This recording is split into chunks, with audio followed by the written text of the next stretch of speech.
Alors Sophie, comment s'est passé ton week-end? Ah, super bien. Je suis allée... Je suis allée... Euh... Sophie, tout va bien? Je... Je sais ce que je veux dire, je te jure. Je vois l'image dans ma tête. Le parc, mes amis, le pique-nique. Mais les mots, ils ne sortent juste pas. Et le pire, c'est qu'en anglais, j'aurais pu te raconter ça en 10 secondes, sans réfléchir. Ça, Sophie, ça a un nom. Et je peux te promettre une chose, tu n'es absolument pas seule. Ça a un nom? Ce n'est pas juste moi qui suis nulle? Non, pas du tout. On appelle ça le blocage à l'oral. Et honnêtement, je l'ai vécu aussi en anglais. Toi? Mais tu parles anglais tellement bien? Maintenant, oui. Mais pendant des années, je comprenais tout ce qu'on me disait, et pourtant, dès que je devais répondre, mon cerveau se vidait complètement, comme un mur blanc. Je me souviens d'une réunion de travail, tout le monde parlait anglais autour de moi, je comprenais chaque mot, et quand on m'a demandé mon avis, j'ai juste hoché la tête. Rien n'est sorti. C'est exactement ça. Comprendre, ce n'est jamais le problème. C'est produire qui bloque tout. Et la bonne nouvelle, c'est que ce n'est pas un problème de niveau. Même les étudiants avancés vivent ça. C'est un problème mental, pas un problème de vocabulaire. Attends, même les étudiants avancés? Je pensais que ça disparaissait avec le temps. Malheureusement, non, pas automatiquement. J'ai des élèves niveau C1 qui bloquent encore parfois. Le blocage, ça ne se résout pas juste en apprenant plus de vocabulaire. Ça me rassure en fait, bizarrement. Ce n'est pas que je suis nulle, c'est juste humain. Complètement humain.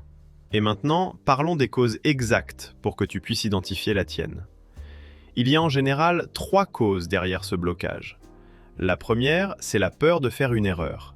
Tu veux tellement bien faire que tu essaies de penser à la grammaire, au vocabulaire, à la conjugaison, tout en même temps.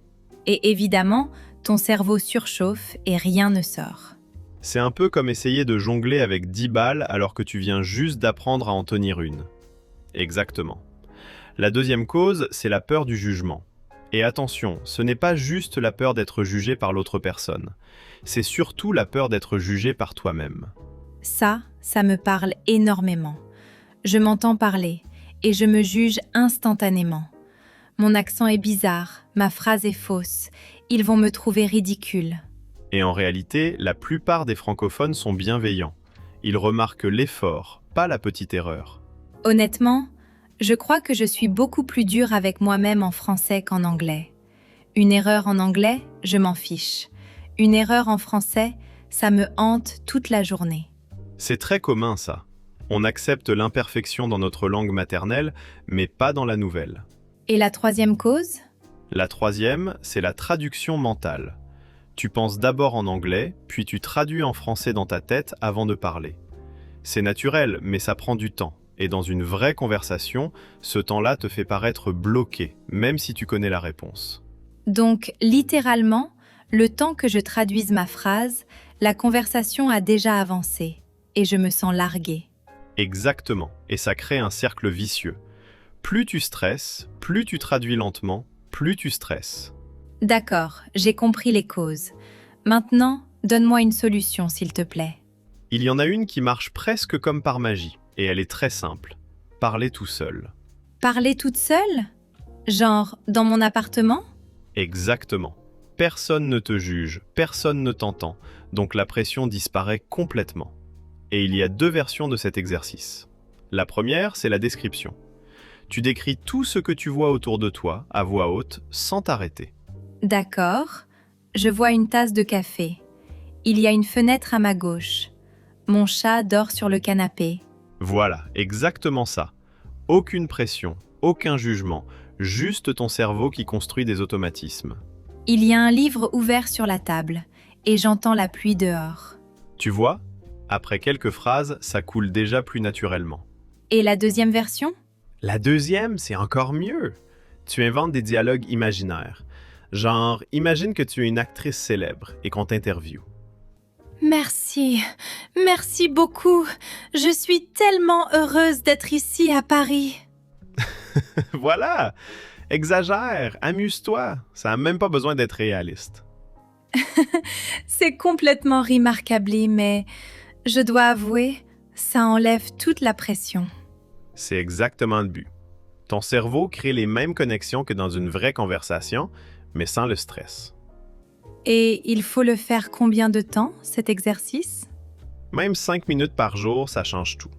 L'important, c'est la régularité, pas la durée. D'accord, je vais essayer ce soir. Peut-être pas l'interview de célébrité devant mes colocataires, par contre. Ça, c'est sage. Garde ça pour quand tu es vraiment seul. Et si tu veux aller plus loin, j'ai 2 autres outils pour toi. Le premier, c'est le shadowing. Le shadowing? Tu écoutes un podcast ou une vidéo en français et tu répètes en même temps que la personne parle, presque comme son ombre. Ça t'entraîne à bouger la bouche à la bonne vitesse sans avoir à réfléchir au contenu. Ça marche avec n'importe quel podcast? Idéalement, choisis quelque chose d'un peu plus lent au début, sinon tu vas juste courir après les mots sans les articuler correctement. Donc, ce n'est même pas grave si je ne comprends pas tout? Pas grave du tout. Le but, c'est l'automatisme physique, pas la compréhension. Je pourrais faire ça avec notre propre podcast, en fait. Honnêtement, ce serait parfait pour ça. Et le deuxième outil, c'est de baisser volontairement les enjeux. Trouve un endroit où l'erreur ne coûte absolument rien. Parle à ton chat, à tes plantes, enregistre-toi en note vocale et écoute-toi après sans te juger. Donc, je ne suis pas folle de parler à mon chat en français tous les matins?